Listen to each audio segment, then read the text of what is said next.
સંતોનો ભાવ બધા ઉપર સરખો જ છે, પણ આપણી લગ્ની, આપણી સેવા અને આપણો ભાવ ને પ્રેમ કેવો છે ને એ પ્રમાણે એનો ફાયદો થાય છે. ઉગારામ દાદા એ તો બે લાભુ દાદા ને, પૂજારામ બાપા ને, મામૈયા પીર ને, દેવારામ બાપા ને એટલાને જ કઈ નતો ઉપદેશ આપ્યો, હજારો ને આપ્યો તો, પણ આના નામ બહાર આવ્યા ને બીજાના કેમ નહીં? કારણ કે બી તો ગમે એટલું કિંમતી હોય, પણ જગ્યા જો ખારસ હોય, ખારા જેવી જગ્યા હોય, એમાં ગમે એવું કિંમતી બીજ વાવીએ તો એમાં નીપજ ન આવે. ખારા રે ખેતરમાં બીજ વાવો, એમાં નીપજ ક્યાંથી આવે?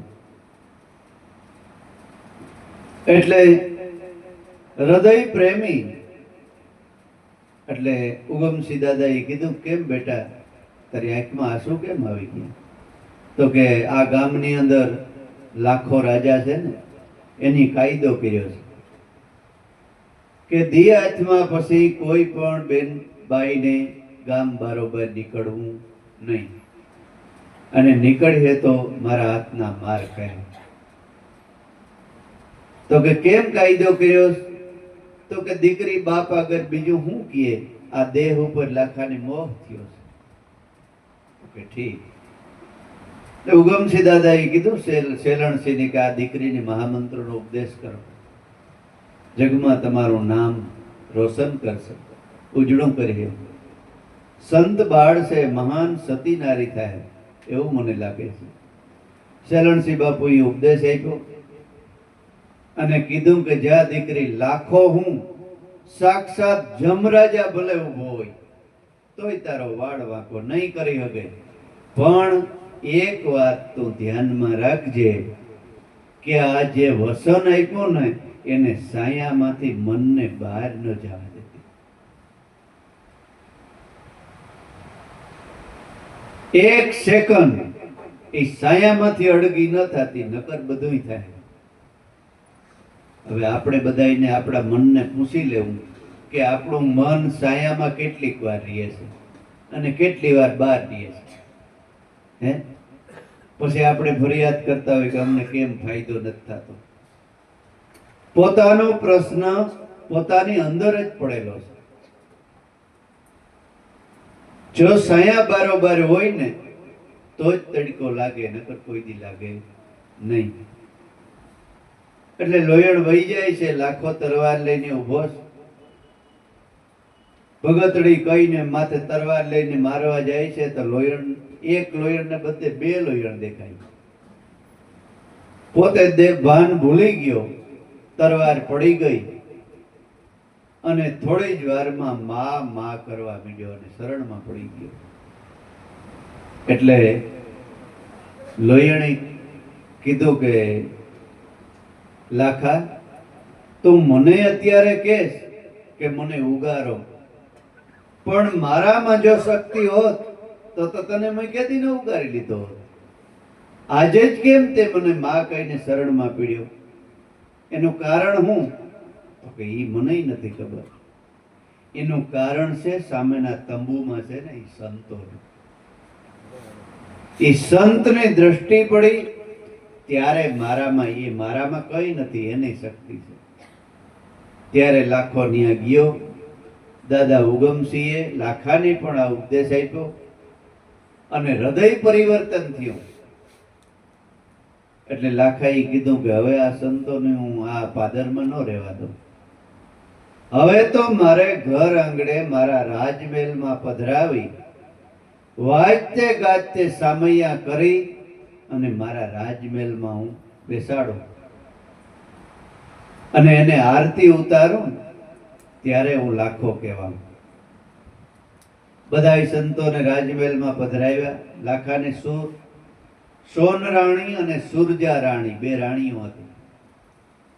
સુરજા રાણીનો બાપ ભક્તિશાળી હતો, સંસ્કારી હતી.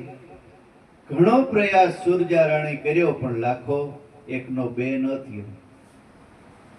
પણ થોડી જ વારના સંતોના સંગથી લાખાનું હૃદય પરિવર્તન પલટાઈ ગયું અને સંતોના શરણમાં આરતી માંડ્યો ઉતાર્યો.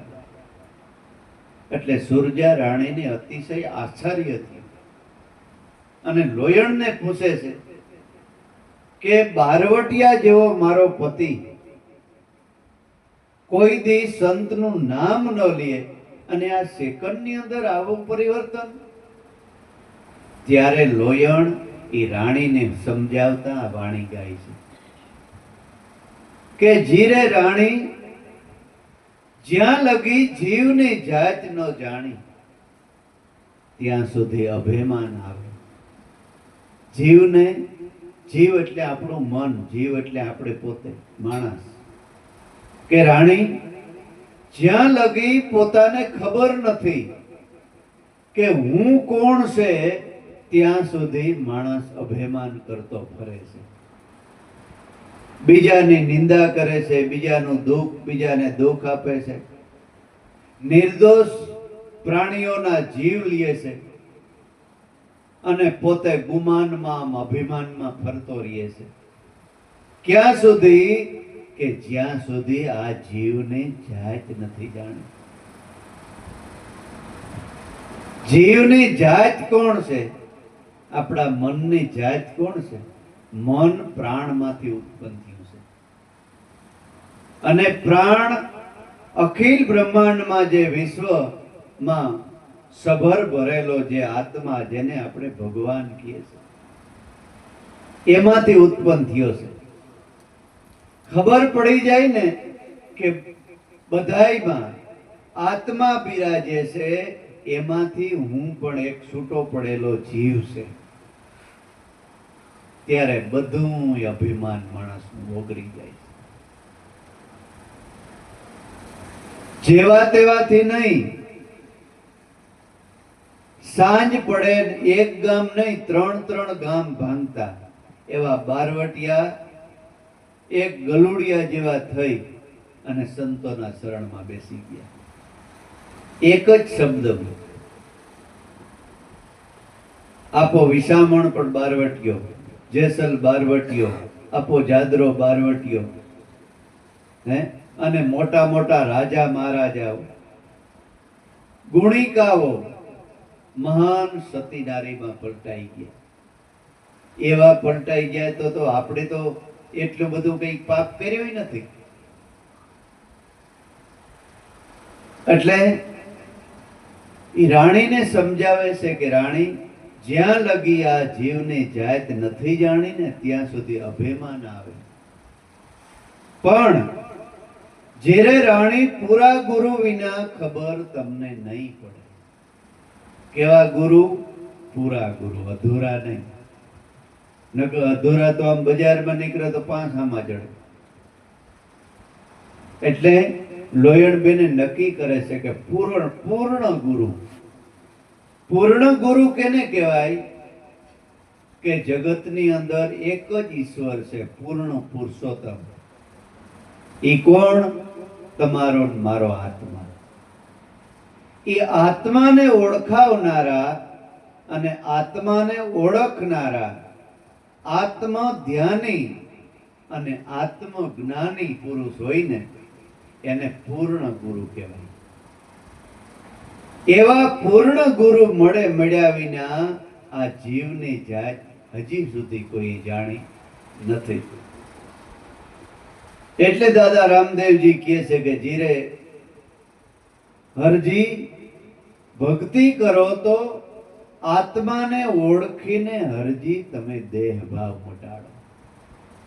આત્માને ઓળખીને દેહ ભાવ મટાડો. ભક્તિ કરો તો તમે અગમ ભેદ જાણો. પણ માણસ રામોપીર બધાય કરે છે, પણ રામાપીરે કીધું એમ કોઈ કરતું નથી. કૃષ્ણ કૃષ્ણ કરે છે, પણ કૃષ્ણએ કીધું એ કોઈ કરતું નથી. જ્યાં સુધી મહાપુરુષના વસન પ્રમાણે આપણે ન હાલીએ ને ત્યાં સુધી એને હાસી ઓળખાણ થતી નથી. જીરે રાણી પૂરા ગુરુ વિના ખબર નહીં પડે અને જન્મ મરણનો રોગ નહીં જાવે. માણસ રોગી બની ગયો છે, જીવતા જ રોગી બની ગયો છે. આપણા ઘટમાં ઘડી ઘડી દયા બદલે છે. કોકની નિંદા કરવાનું મન થાય, કોકને કઈ કહી દેવાનું મન થાય, તો આપણા જીવતા જીવતા જ ઘણા અવતારો આપણે છૂટી લઈએ છીએ. મર્યા પછી તો ભલે 84 લાખ ભોગવવાની જ છે, પણ આ જન્મની અંદર પણ ઘણી દયા બદલે છે.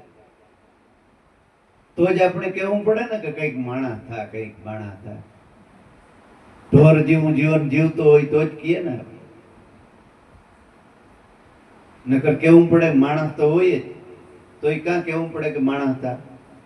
પણ માણસનું, મનુષ્યનું ખાલી શરીર હોય, પણ મનથી જનાવર અને પશુ કરતા બેસ્ટ જિંદગી જીવતો હોય, એને માણસ જ ન કહેવાય.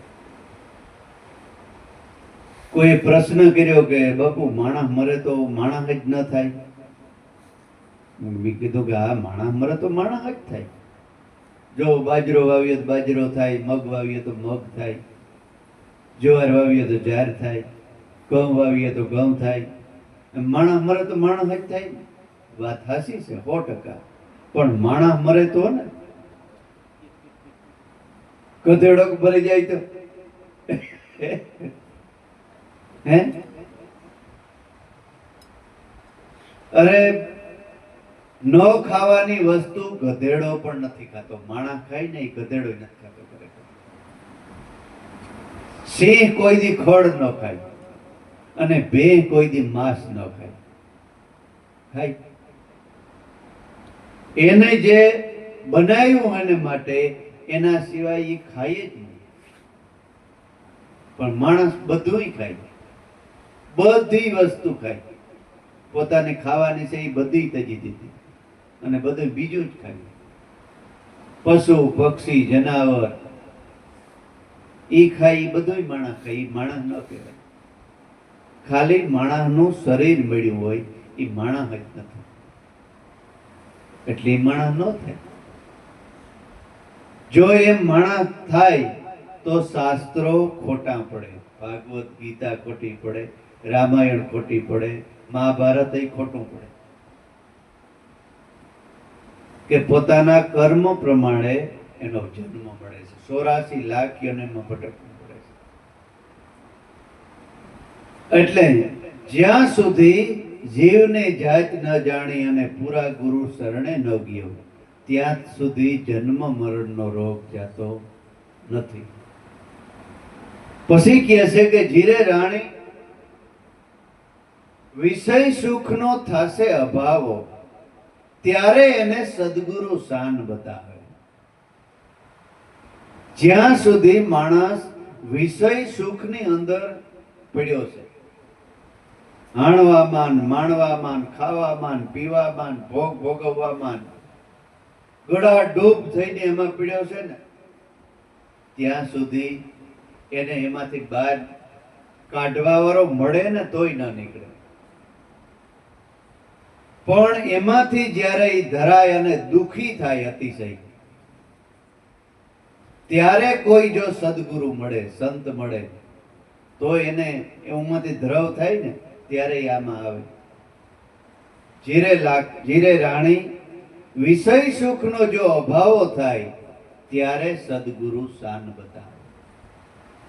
પંચ વિષયનું આપણે ઘણી વાર વર્ણન કર્યું છે કે 84 ના જીવની અંદર એક એક વિષય છે, પણ માણસની અંદર 5 વિષયો રહેલા છે: શબ્દ, સ્પર્શ, રૂપ, રસ અને ગંધ. પાછી 5 વિષય માણસમાં રહેલા છે.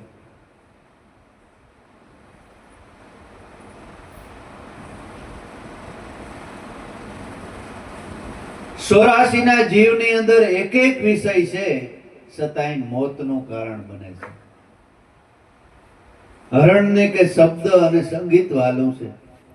જંગલમાં હરણને પકડવું હોય ત્યારે એવું સંગીત કે વગાડવામાં આવે, અને વનમાંથી હરણ સાંભળવા માટે હામો આવે ને ઊભી જાય, કાગળમાં ચિત્રો એવો બની જાય, ન્યાય એને મારી નાખવામાં અથવા પકડી લેવામાં આવે અને સર્કસમાં કામ કરાવે. પછી રૂપ, પતંગિયાને રૂપ વાલો છે. પ્રકાશ અને રૂપ જોઈ અને ત્યાં બાજુમાં આવે છે અને એમાં અગ્નિમાં બળીને ભસ્મ થઈ જાય છે. પર્સ, પર્સ એટલે કામ, હાથીને કામ વાલો છે.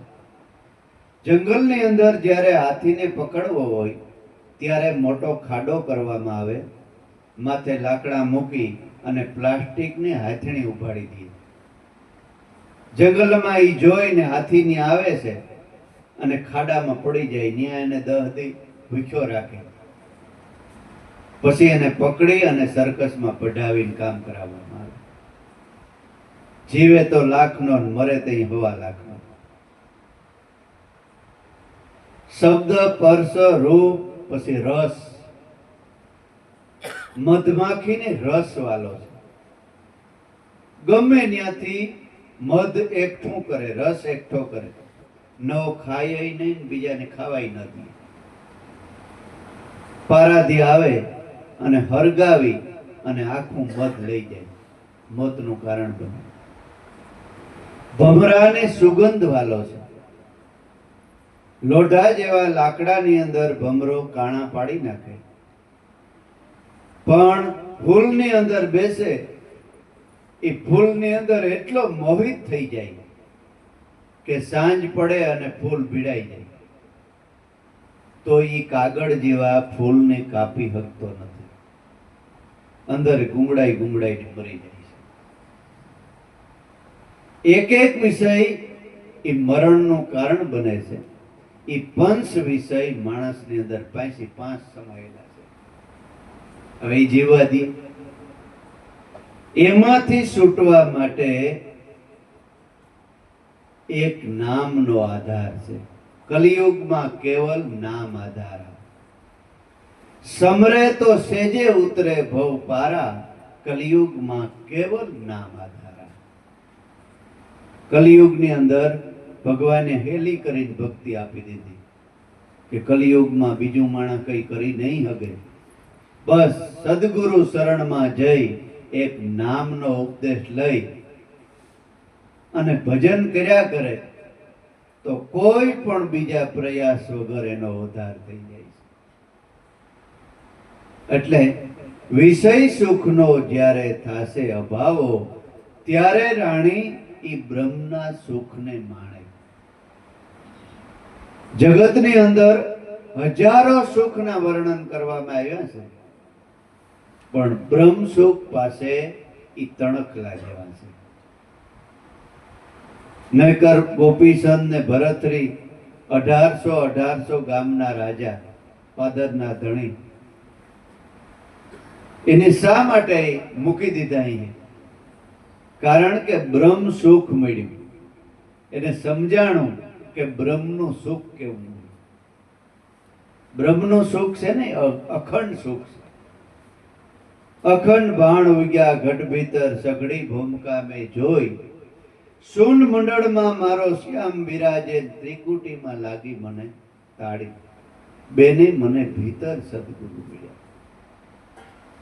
લાવ લશ્કર કે મોટું વયું જતું હતું અને મોટો કે ઊંટ મરી ગયો અને રસ્તો હાવ સાંકડો, ઊંટ મરી ગયો ને આડો પડી ગયો એટલે લશ્કર બંધ થઈ ગયું. હાલતો આગળ.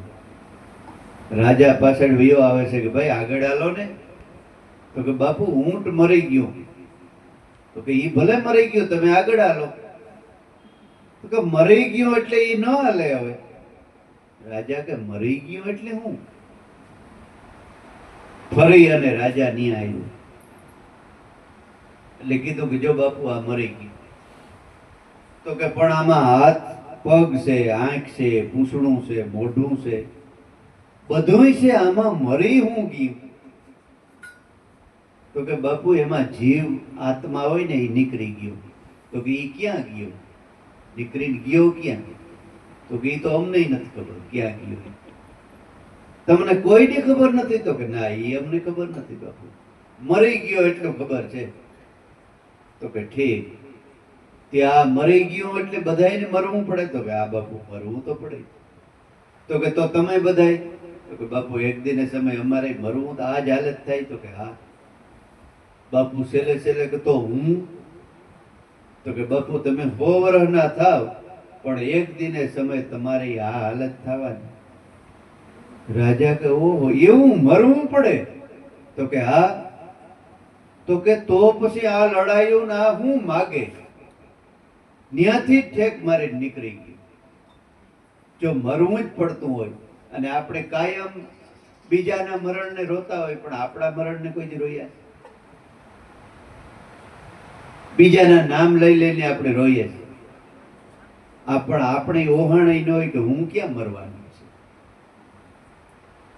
કબીર સાહેબ કહેતા કે કાયમને માટે એકવાર એમ યાદ કરવું કે મારે માથે મોત ગાજી રહ્યું છે, તો ભગવાન અને નામ નહીં ભૂલાય. એટલે જો એ મોતને સુધારવું હોય, અને રાજાએ કીધું કે તો 50 વર્ષ કદી જીવું, તો પછી તો મરવું જ પડે, દુઃખી થવાનું. તો અખંડ સુખની પ્રાપ્તિ ક્યારે થાય? તો કે એ આત્મા જ્યારે નીકળી અને વયો ગયો એની ઓળખાણ થાય ને, તો એ અખંડ સુખ છે. એ મરતોય નથી, જન્મતોય નથી, પાણીથી ભીંજાતો નથી, અગ્નિથી બળતો નથી, પવનથી સુકાતો નથી, અને શસ્ત્રથી ઈ સેદાતો નથી. એનો જન્મય નથી અને એનું મરણય નથી, ઉત્પત્તિ નથી ને એનું લયય નથી. એ સીધો જ સંતને ગોતવા નીકળી ગયો અને હાસા હૃદયના ભાવથી ઈશ્વરને જેને ખોજ હોય ને એને ખરેખર સદગુરુ સામે હાલીને ગોતી લે છે. અને દાખલા છે, શાસ્ત્રોની અંદર દાખલા છે કે પરીક્ષિત રાજાને અજ્ઞાન ઉપજા, ઋષિના ગળામાં નાખ્યો નાગ, એવો મન સમજાવીને 7 દિવસે એને સરપ ડસ્યો, લાગ્યા ઋષિ કેરા એને શ્રાપ. એવો મન સમજાવીને, એમ ગાય છે મહાત્મા મૂળદાસ. ખબર પરીક્ષિત રાજાએ કે સાધુ આમ ભજનમાં બેઠા હતા અને 2-3 વાર પૂછ્યું કે બાપુ પાણી પીવરાવો, પાણી પીવરાવો, પણ બોલ્યો નહીં. અને આને એમ થાય કે મારું અપમાન કર્યું. મરેલ સાપ મેરા પીડ્યો તો ઉપાડીને ગળામાં નાખી દીધો. કોઈ સંતનો બાળ આવ્યો અને જોયું કે મારા પિતાજીના ગળામાં મરેલ સાપ કેને નાખ્યો. જેની નાખ્યો હોય ને એને 7 દિવસમાં આ સરપ કરડે અને મરી જાય. ખરાબ લાગ્યો અને પરીક્ષિત અનશન વ્રત લઈને બેસી ગયો કે આમાંથી મને કોણ ઉગારે. તરત જ સુખદેવજી ગાય દોવાઈ રહે ને એટલી ઘડી ક્યાંય ઉગતા નહીં. કોઈને ઘરે જાય ને કોઈ ગાય દોતું હોય, બેન દીકરી દોતી હોય ને, તો એટલી ઘડી ઉભે, બાકી ઉભે જ નહીં ક્યાંય. એવો નિષ્ઠિક બ્રહ્મચારી 7 દિવસ સુધી પરીક્ષિતની સામે બેઠો રહ્યો અને 7 જ દિવસમાં મોક્ષની પ્રાપ્તિ કરાવી. અનશન વ્રત લઈ કે મને આમાંથી ઉગારનાર મને ઈશ્વર કોણ બતાવે. એવું વ્રત લઈને અત્યારે કોઈ બેહે ને તો અત્યારે એવા સંતો છે જ, અને જન્મ મરણના ફેરામાંથી અત્યારે જ મુક્તિ આપે છે. પણ આપણે સંતોની પારખ દ્રષ્ટિ નથી, સંતોની ઓળખાણ નથી. આપણે સંતો કેને માનીએ છે? કોઈ જાતને માનીએ છે, અથવા તો ટીલા ટપકાને માનીએ છે, અથવા તો ભગવા પહેરી લીધા હોય માનીએ છે. એવી કેટલી દેહના આસારોથી માન્યતા. પણ અગાઉના સંતો જોઈ લ્યો, જે જ્ઞાતિમાં સંત થયા એ જ્ઞાતિના જ કપડાં પહેરીને બેઠા છે અને મૂલ મજૂરી કરી હાથી પા કર્યા અને મહાન સંતની પદવી જેને મળી. એટલે સંતને પૂરા ગુરુને આપણે હજી ખબર નથી. એટલે લોયણ રાણીની કહે છે કે જીરે રાણી, વિષય વાસનાનો રોગ જેની મટાડ્યો એ જ અખંડ સુખની પ્રાપ્તિ કરી શકે છે. પણ કોઈ પૂર્ણ ગુરુ, પૂર્ણ પુરુષ મળે તો લાખા જેવા બારવટિયાનું હૃદય પરિવર્તન થાય. બાકી કાસા પોસાનું આમાં કામ નથી. આપણે ગલને ગમે એટલી મહેનત કરીએ, ખેસવાનું કરીએ, પણ કોઈ સંતના શરણમાં પ્રેમથી બેસી અને સંતના મુખના જો શબ્દ પ્રેમના સાંભળે તો નક્કી હૃદય પરિવર્તન એનું થાય છે. જીરે રાણી, ઘણા જન્મથી આ જીવ ભટકે છે, હજારો જન્મથી આ જીવ ભટકે છે અને હજારો જન્મનો મેલ આ મનને ઉપર ચડી ગયો છે. જન્મો જન્મ કા મેલ ભરિયા ધોબી મિલાયા પીર. ભાઈ હું તો બની ગયો ગુરુ, હું તો બની ગયો ફકીર. કારણ કે ધર્મ ઘાટ પે દે પછાડા. કપડા ધોવા માટે ઘાટ હોય ને, પથ્થર, એના ઉપર પછાડે એટલે મેલ ધોવાઈ જાય. અટાણે જો કે મશીનો આવી ગયા. પહેલાની બેનો દીકરીઓ નદી કાંઠે જઈ અને મોટી છીપર હોય ત્યાં જઈને કપડા એ વખતમાં ધોતી. એવી રીતે સતાર બાપુ કહે કે ધર્મનો ઘાટ, ન્યા મારા સૂક્ષ્મ શરીર રૂપી દેહને નિયામે ધોયું. આ સત્ય નામ છે ને એ સાબુ આપ્યો છે અને શ્વાસો શ્વાસ છે ને એ ધર્મનો ઘાટ છે. ન્યા મનને રાખી અને ધોવામાં આવે ને ત્યારે મનનો ભેલ ધોવાઈ જાય છે, નિર્મળ થઈ જાય છે અને પોતે અખંડ સુખની પ્રાપ્તિ કરે છે. એટલે રાણી, આ એક બે દિવસની વાત નથી. આ તો મહાપુરુષોએ પોતાના દેહ કહી નાખ્યા ભજન કરી કરી. એવા સંતોને દ્રષ્ટિ પડે ને ત્યારે લાખા જેવા બારવટિયાનું હૃદય પરિવર્તન થાય છે અને સંત કોટીમાં પલટાઈ જાય છે. એટલે થોડી જ વારના સત્સંગની અંદર આ લાખાનું હૃદય પરિવર્તન થયું અને સંત કોટીમાં પલટાઈ ગયું. આવા તો ઘણા ઘણા આપણે ઘણો સમય ત્યાં કુંભારાણાની વાત કરીએ છીએ. એટલે એ જ લાખાનો ભાયાત જ, લાખાથી પણ સળિયા હતો. 1500 તો રાણીઓ જેને, અને 3 થરી જેને નગરને ફરતી મિલિટરી ગોઠવી દીધી હતી.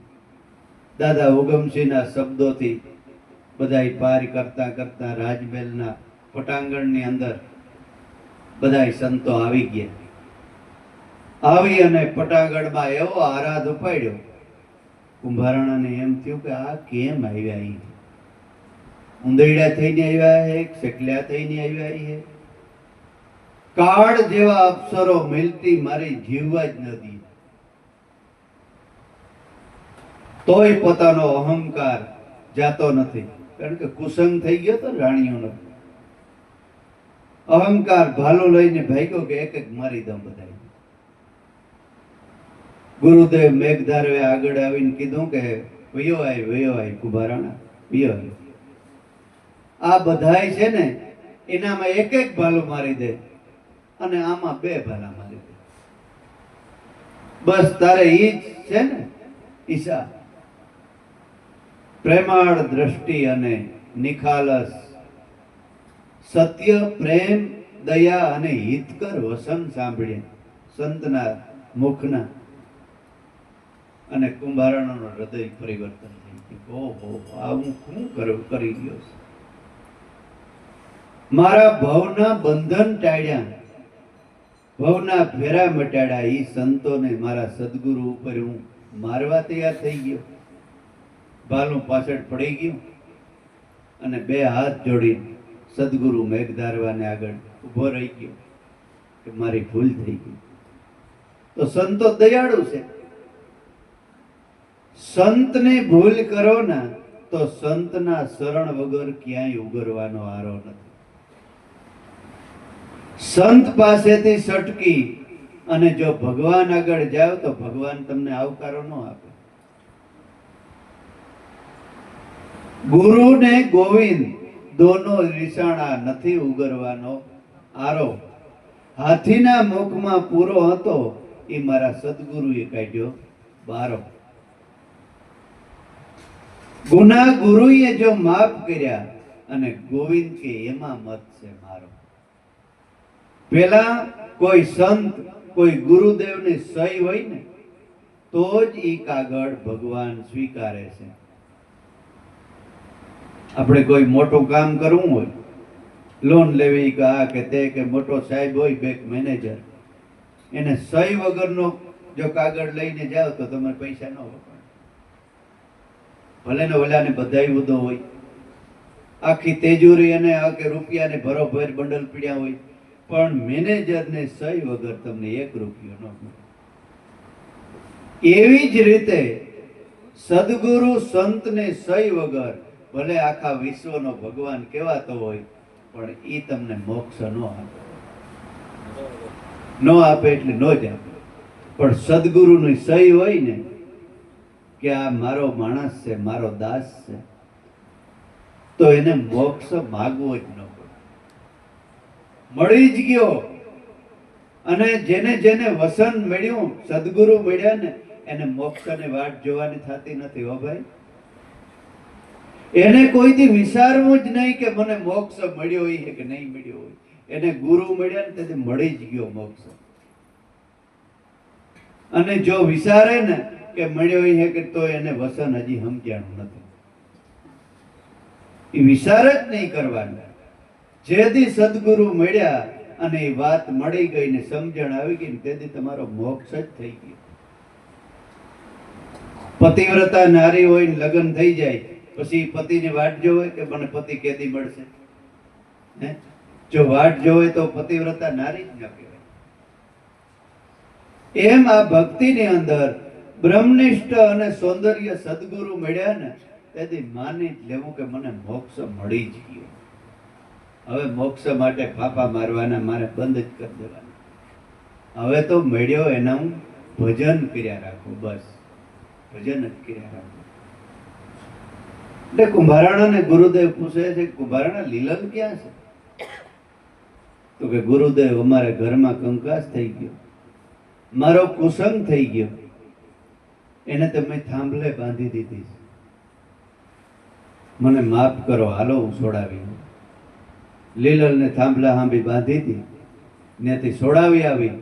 કારણ કે કુંભારણો કે મને કેમ ગુરુને પૂજા કરવી ને કેમ આરતી ઉતારવી ની કઈ ખબર જ નથી. અમુકને તો એ કઈ ખબર જ હમણાં નતા ભાઈ કહેતા કે ફલાણાને આપણે ગુરુદેવ કહ્યા પણ આપણે ગુરુનો શિષ્યનો કોઈ જાતનો વર્તારો જ નહીં. કેમ પૂજા કરવી, કેમ આરતી કરવી, કેમ એને મર્યાદા પાડવી. ગુરુની રેણી અગમ અપારા તા ઘર ઉગ્યા સૂર. પડી જાય જો ગુરુ શરણમાં તો કરોડ એનું મૂળ. એટલો વિવેક અને એટલી મર્યાદા પાડો ને તોય તમારું વર્તન ભજન થતું હોય. પણ ઈ ક્યારે મળે? સંતોની સભામાં બેઠા હોય, સંતો ભેરા પરિભ્રમણ કર્યું હોય ત્યારે ખબર પડે કે ઓહો આ મહિનો તો આપણામાં કઈ નથી, આપણે તો કઈ કરતા જ નથી. જેને જેને સંતો ભેરું પરિભ્રમણ કર્યું ને એને ખબર પડી કે આ કેમ આ બધું હાલે છે. એટલે સંતો મહાપુરુષો રાત દી જોયા વગર સંતો ભેગા પરિભ્રમણ કર્યા. એટલે કે મને તો એ માઈનો કુંભરણ ખબર નથી. લીલલબાઈને લઈ આવે છે અને એકદમ હાસા મોતીનો થાર ભરી અને કુંભારાણાને કહે છે કે કુંભારાણા, તને એમ થતું હે કે આ કોઈ સામાન્ય માણસ છે.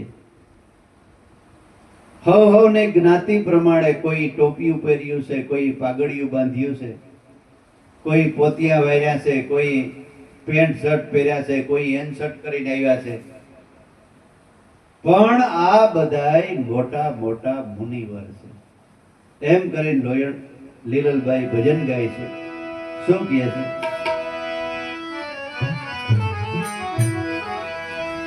મોટા મોટા મોટા મુનિવર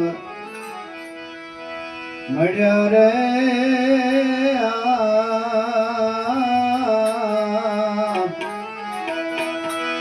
ગુરુજી આજ મારે આંગણે રે.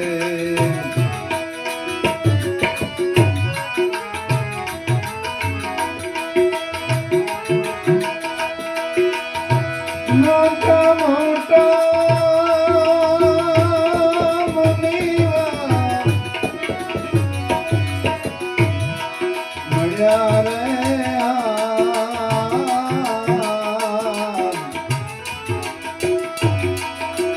ગુરુજી આજ મારે આંગણે રે.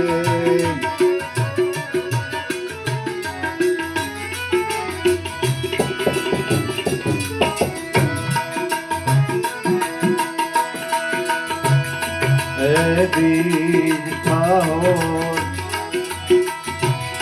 આવી રે નિરોડી જમલે ને જગત તેરી.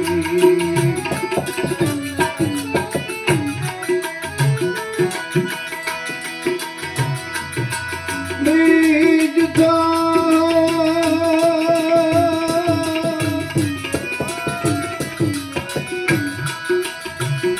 આવી રે નરોરી વિરાજમ લે મેં જગત તેરી.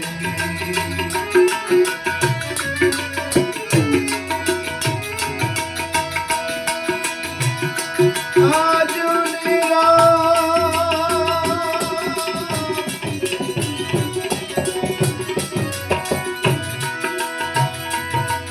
આજની એ રાત બેની મારે આનંદની ઘડી. મોટા મોટા મોટા મુનિવર મળ્યા રે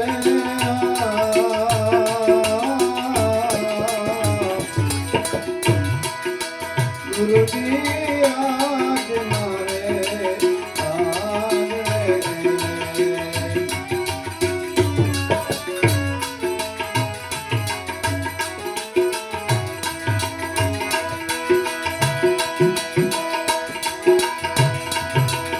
આયા સંતને આદર દઈએ એના પગ ધોઈને બહાર લઈએ.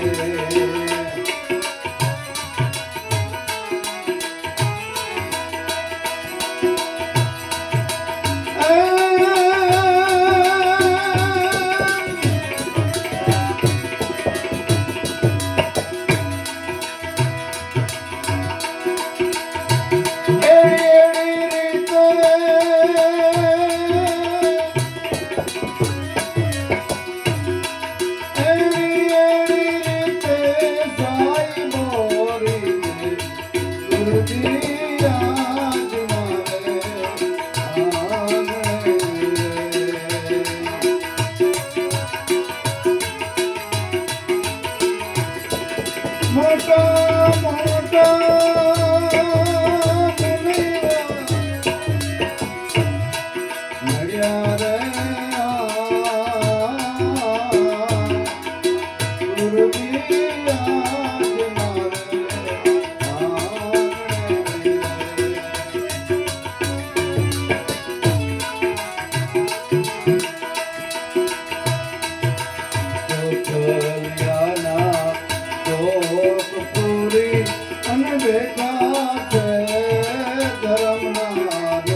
પૂરી અને બેઠા છે ધર્મના દોરી.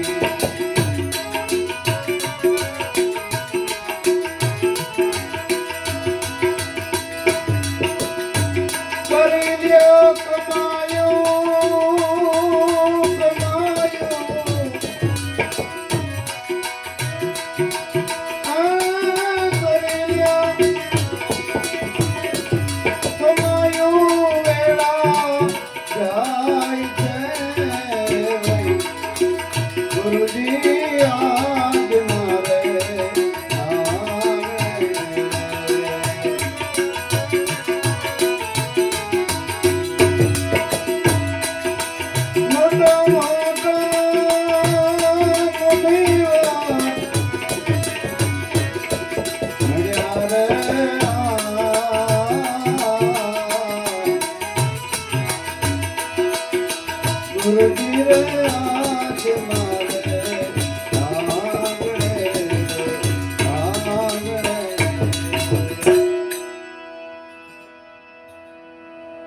હે કુમારણા, આજ મારે આંગણે મોટા મોટા મુનિવર મળ્યા છે. મુનિવર એટલે મોઢે મૂમતી બાંધવાથી કે મૂંગા વ્રત લેવાથી મુનિવર બનાતો નથી, પણ જેનું મન સદાયને માટે નામમાં વરી ગયું ને એ મોટા મોટો મુનિવર છે. ભલે પછી ગમે એ ધંધો કરતો હોય, ગમે એ જ્ઞાતિનો હોય, ગમે એ દેશનો, ગમે એ વેશનો હોય, માણસ હોય અને જેનું મન નામમાં વળ્યું હોય ને એ મોટા મોટો મુનિવર છે.